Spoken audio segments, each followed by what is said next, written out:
Buti naman at pinatigil na rin. Ito po, pinatigil na po ni President Bongbong Marcos ang mga naganap na People's Initiative Charter Trains na kung saan ay may nagaganap na bayaran at nagkakagulo na dahil sa kagagawan ni Martin Romualdez. Ito ang video. We decided, the President, first of all, and I'd like to thank the President for his comment that the PI is too divisive, and he even mentioned news items from the major networks that he watched the night before. At sabi, nagkakagulo na, bakit nagkakaganyan, may bayaran, and he even said na, and I thank the President for this, because he even said na, dati ako senador.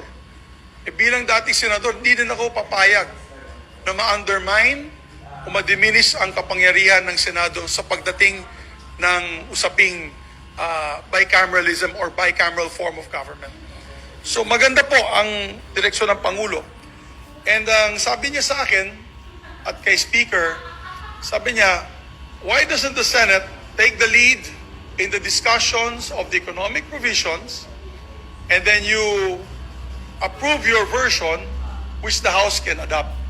So that was the position of the President. Para hindi na tayo maglalagay pa kung ano-ano pang mga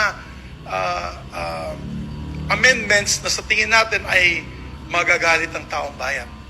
So, that was quite clear in the meeting, and that's why in the Van de Honor, medyo smiling na po kami ng Speaker of the House at ang Presidente ng Senado, because we were able to resolve that very big issue.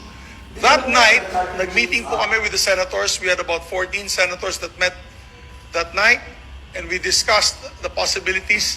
Nakuha ko naman po yung full support ng majority members of the Senate. We were also there. We also had a member of the minority there, Senator Risa Ontiveros. And of course, we said to her that we know their position, we will respect their position, but I'm being transparent. As the Senate President, I want to be transparent that these discussions will be taking place once the Senate resumes on January 22. Buti naman at pinatigil na ang bayaran ng charter chains na yan. Kasi po, malaking kaguluhan talaga ang mangyayari. Nako, alam kasi nila na hindi kayang isabatas yan kung hindi idadaan sa bayaran kasi gising na ang taong bayan. At alam po nila siguro mismo na hindi po talaga peperma yung taong bayan kung ganyan po malalaman nila na tungkol pala yan sa charter chains. At siyempre, ilang beses na yan sinubukan, ilang administrasyon na yan sinubukan, hindi nakakapasa. Ngayon, sinubukan ulit, dinaan sa ayuda. Pero nabisto, daming nagreklamo, at eto na. Siyempre, hindi pwedeng manahimik lang ang presidente dyan. Siya lang ang masisira dyan sa huli.